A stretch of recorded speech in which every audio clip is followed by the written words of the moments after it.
NAFED NCCF मार्फत किंमत स्थिरीकरण निधी अंतर्गत 2 लाख मेट्रिक टन कांदा खरेदीचं उद्दिष्ट ठेवत कांदा खरेदी सुरू आहे.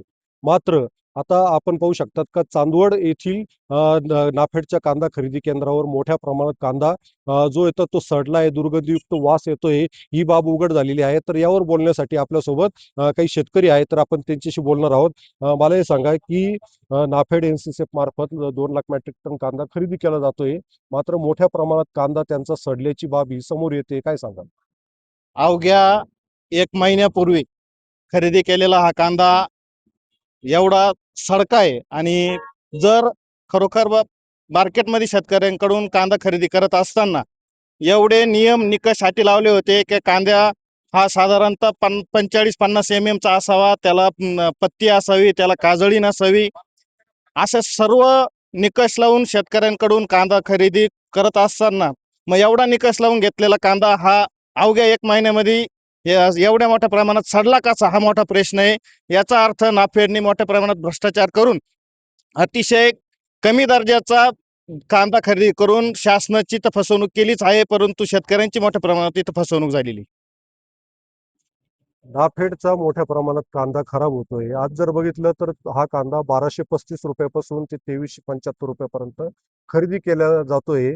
आणि दुसरीकडे बाजार समित्यांमध्ये आज रोजी जर बघितलं तर त्या प्रमाणात बाजारभाव मिळत नाहीये, काय सांगा?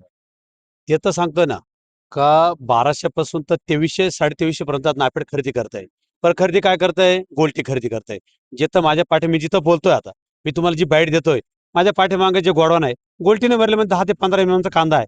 दुसरी गोष्ट, आमचा 50 mm 60 mm कांदा जो बाजार समिती खरेदी होतोय, तो त्याची सरासरी 1500 तर साधारण 2000 पर्यंत. आणि आमची पिकवण्याची कॉस्टच खरं 2500 रुपये आहे. मग मला सांगा, आम्ही तोट्यातच कांदा विकतोय ना, नाफेड भरतो. मग आमची मागणी होती, तसं तर पाहिलं तर ह्या नाशिक जिल्ह्याचे 2 मंत्री आणि या नाशिक जिल्ह्याचे आमदार कलेक्टरच्या ऑफिसला बसून सांगितलं होतं का बाजार समिती खरेदी होईल.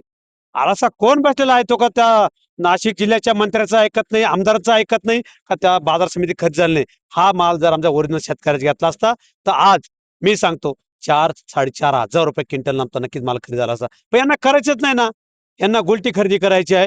आमची मागणी आहे शेतकरी म्हणून का तुम्ही नाफेड खरेदी बंद करा. आम्हाला नको आहे तुमचं नाफेड खरेदी बंद करा. आमचे काय लय गगनाला बाजार गेले का? इतर जर भावांतर बघितलं तर खादीचे बाजार बघा ना, तिथं नाही कोणी आवाज उठवत का? का एवढे गगनाला गेले, मग आमच्या गगनाला गेले तुम्हाला लगेच नाफेड उतरायची सवय का? मग त्या खादीसाठी नाफेड उतरा ना, घ्या ना ती खाद खरेदी करा, आम्हाला स्वस्तात जरा द्या ना. मग तिथं नाही कळत. मग आमचं हेच म्हणत आहे, भावांतर योजना लावा. भावांतर योजना आम्हाला जर समजा 3000च्या कमी जो माल आमचा दिला जाईल, तर तुम्ही आम्हाला ते थेट आमच्या अकाउंटला पैसे द्या ना.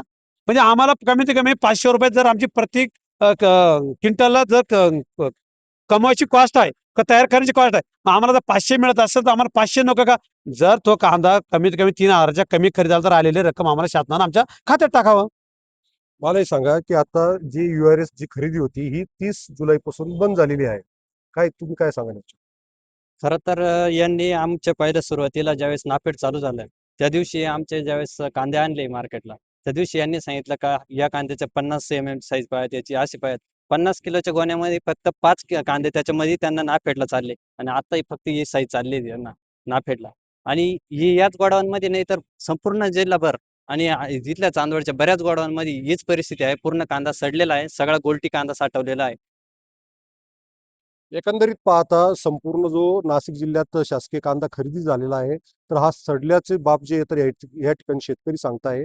आणि नाफेडची खरेदी ही बंद करा आणि भावांतर योजना लागू करा अशी मागणी या सडलेल्या कांद्याच्या निमित्ताने शेतकऱ्यांची मागणी आहे. उमेश पारीख, TV9 मराठी, चांदवड, नाशिक.